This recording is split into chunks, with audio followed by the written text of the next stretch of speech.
એવો સ્વરૂપાનંદનો, પ્રેમનો એવો માર્ગમાં ગુસાઈજીએ પ્રગટ કર્યો કે તો મુક્તિનો શત્રુ છે. મુક્તિ જોઈતી જ નથી. આપણે તો આરતી કરીએ ને ચાર પેલા મુઠિયા રાખીએ ને ઠાકોરજી પર ઓવારણા લઈએ તો કહીએ ચાર પ્રકારની મુક્તિ છે: સાયુજ્ય, સારૂપ્ય, સામીપ્ય અને સાલોક્ય. વૈષ્ણવ તો ઠાકોરજીના મુખારવિંદના દર્શન કરે એટલે મુક્તિને નોછાવર કરીને ફેંકી દે. અમારે મુક્તિ નથી જોઈતી.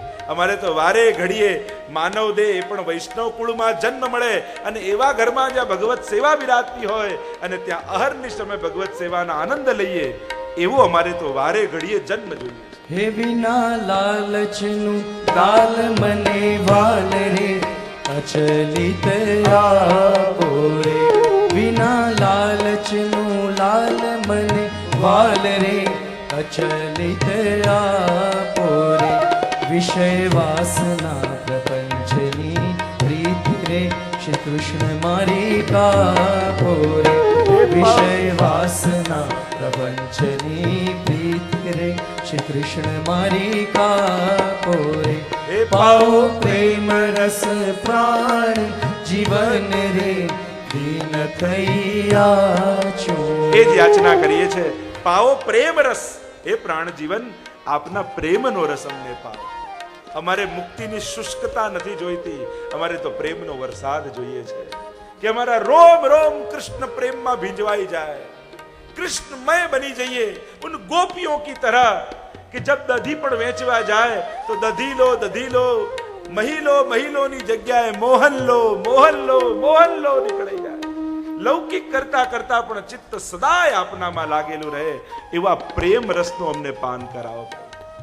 તો મુક્તિ શત્રુકાર ભુજદંડ પરસે ભય હર્યા એવા નાથ અમિત ઉદાર. આપ તો કેવા ભુજદંડ આપનો શ્રેયસ્ત જ્યારે માથા પર લગાવે ગુસાઈજી, અને પરમ કૃપાલ શ્રી વલ્લભ નંદન કરત કૃપા નિજ હસ્ત દે માથે. ભુજદંડ પરસે ભય હર્યા, જન્મ જન્માંતરના ભય જે હરી લે એવા નાથ અમિત ઉદાર. એવા આપ ઉદાર છો.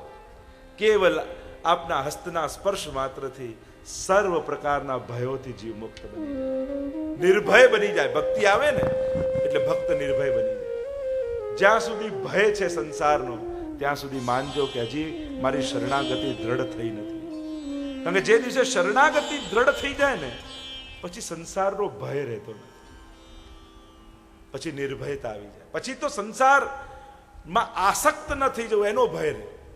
જાકો મન લાગ્યો ગોપાલ સો તાહી ઓર કેસે ભાવે. પ્રેમ નથી ત્યાં સુધી આ બધા ભય છે. જે સુધી પ્રભુમાં પ્રેમ થઈ જાય પછી જીવ નિર્ભય. જેમ કોઈ કન્યા હોય અને સ્કૂલ પાસ કરીને કોલેજમાં આવી એટલે પહેલો દિવસ છે કોલેજનો, એટલે થોડું મનમાં બીક હોય ને કે પપ્પા તમે ડ્રોપ કરવા આવજો ને મમ્મી તમે સાથે આવજો ને બહેનપણીઓને કે તમે જોડે આવજો ને આપણે બધા ભેગા થઈ જશું કોલેજમાં સાથે જઈશું. એકલા જવાનો ભય કદાચ લાગે, પણ એક વર્ષ કોલેજમાં થઈ જાય ને એને કોઈની જોડે પ્રેમ થઈ જાય પછી એમ થાય આજે પપ્પા ના આવે તો સારું, આજે મમ્મી ના આવે તો સારું, આજે બહેનપણીઓ સાથે ના આવે તો સારું. જે સુરક્ષા આપતા હતા પ્રેમ થયા પછી એ જ બંધનકારક બની ગયા.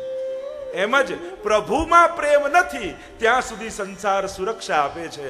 જે દિવસે પ્રભુમાં પ્રેમ થઈ ગયો એ દિવસે સંસારનો જ ભય લાગવા મળશે. પછી આ જ બંધન લાગવા માંડશે કે આ તો બંધાયેલો છું.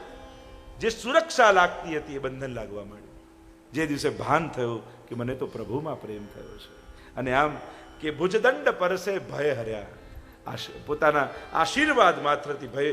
કેવા ભય જો ને, કેવા નિર્ભીક. જ્યારે કુમનદાસજીને પણ અકબર બાદશાહે બોલાવ્યા, મહાપ્રભુની કૃપા છે કુમનદાસમાં, અને અકબર બાદશાહે કશું પદ ગાઓ કુમનદાસ.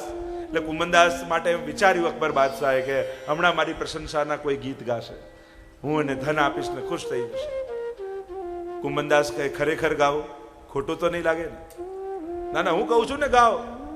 કુંભનદાસે ગાયું ભક્તન કો કહા सीकरी काम आवत जात पनैया टूटी बिसर गयो हरि नाम अरे जाको मुख देखे दुख उपजत ताको करनो पर्यो प्रणाम.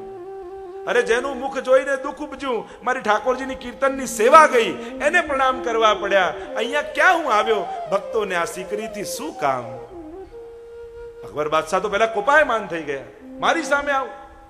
પછી સમજમાં આવ્યું આ ભક્તને મારી પાસે કંઈ જોઈતું હોય તો મારા ગુણગાન કરે ને, એને તો ઠાકોરજી સિવાય બીજી કોઈની આકાંક્ષા નથી, પછી એ મારા ગુણગાન શા માટે કરે? કહ્યું, કુમનદાસ કંઈક માંગો મારી પાસે, હું તમારા પર બહુ ખુશ થયો છું. કહ્યું કે રહેવા દો મહારાજ, આપને નહીં ગમે, હું આપને કહું છું ને કંઈક માંગો મારી પાસે, હું પ્રસન્ન થયો છું આપના પર. ત્યારે કુંભનદાસજીએ કહ્યું, એટલું માંગુ છું કે આજ પછી મને અહીંયા બોલાવતા નહીં અને તમારો ચહેરો દેખાડતા નહીં. કારણ કે પ્રભુની ભક્તિ ગઈ, પ્રભુની મારી સેવા ગઈ, તમને અહીંયા બોલાવ્યા અને મારે આવવું પડ્યું. કેવી નિર્ભયતા આપણે ત્યાં! આવા તો અનેક પ્રસંગો તમે જુઓ. આરસી લઈને આવ્યા રાજા માનસિંહ અને કહ્યું કે આરસી રાખો. કુંભનદાસજી કહે, અરે પછી મારું ધ્યાન આમાં જાય, એના કરતા ઠાકોરજીમાં ચિત્ત રહે સારું. અનેક પ્રસંગો તમે જુઓ. નારાયણદાસજીનો પ્રસંગ આવે,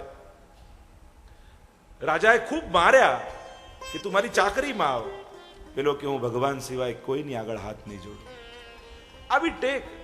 કૃષ્ણદાસ અધિકારીની વાર્તામાં જુઓ, પિતા બધાને ત્યાં ચોરી કરાવતા, જે યાત્રાળુ જાય એને લૂંટાવતા, અને રાજાને ફરિયાદ કરી દીધી, મારા પિતા આમ કરે.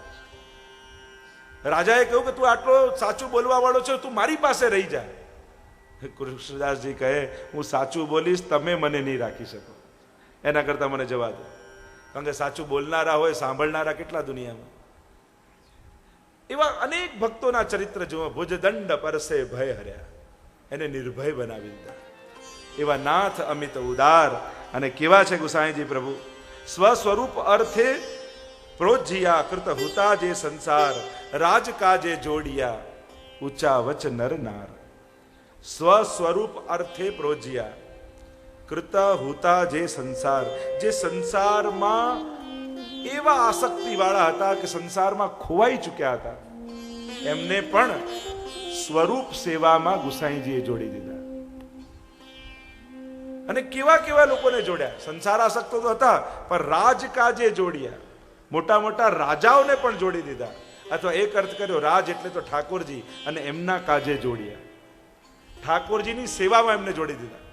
તમે જુઓ, મોટા મોટા કેવા નગર શેઠો હોય, રાજાઓ હોય, ગુસાઈજીની શરણે કેટલા રાજાઓ આવ્યા. ગરીબમાં ગરીબ વૈષ્ણવ પણ આવ્યો, અને એ સમયનો સૌથી ધનિક રાજા હોય એ પણ ગુસાઈજીની શરણે આવ્યા. પણ ગુસાઈજીએ એ બધાને સ્વસ્વરૂપ અર્થે પ્રોજ્યા, બધાને ભગવત સેવા સોંપી અને ભગવત સેવામાં જોડી દીધી.